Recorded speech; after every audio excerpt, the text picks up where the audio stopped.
മുഴുവൻ സ്തംഭിച്ച് വയനാട് മാനന്തവാടിയിൽ സ്തംഭനാവസ്ഥ സൃഷ്ടിച്ചുകൊണ്ട് ആയിരങ്ങളാണ് മാനന്തവാടിയിലെ ഇന്നത്തെ പരിപാടിയിൽ പങ്കെടുത്തത്. നിങ്ങൾ നോക്കൂ, ഈ ബത്തേരിയില് ഇതാ ഞാൻ വരുന്ന സമയത്ത് ഇവിടെ മാത്രമല്ല ആയിരങ്ങളാണ് ഈ ബത്തേരിയിലെ പരിപാടിയിലും പങ്കെടുത്തത് എന്ന് പറയുമ്പോൾ ഒരു കാര്യം ഞങ്ങൾ പറയുന്നു, ഇന്ന് കമ്പളക്കാട്ടും അതുപോലെ മാനന്തവാടിയിലും ഏറ്റവും ഒടുവിൽ ഈ ബത്തേരിയിലും ആയിരങ്ങൾ പങ്കെടുത്ത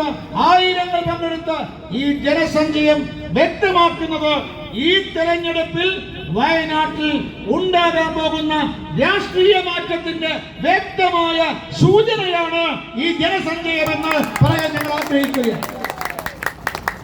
ഞങ്ങള് ഈ ആളുകളെ സംഘടിപ്പിച്ച് വേണമെങ്കിൽ നമ്മുടെ മാർക്സിസ്റ്റ് പാർട്ടി പ്രവർത്തകന്മാർക്കും കോൺഗ്രസ് പ്രവർത്തകന്മാർക്കും ഒന്ന് എല്ലാവരെയും പരിശോധിക്കാം.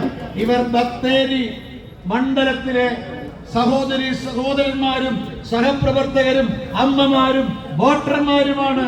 പക്ഷേ പ്രിയങ്ക ഗാന്ധിയുടെ പൊതുയോഗത്തിൽ തിരുവനന്തപുരം മുതൽ അങ്ങ് കാസർകോട്ട് വരെയുള്ള ആളുകളെയാണ് പങ്കെടുപ്പിക്കുന്നത്. കാരണം വയനാട്ടിലെ ജനങ്ങൾ പ്രിയങ്ക ഗാന്ധിയെ കാണാൻ വരുന്നില്ല.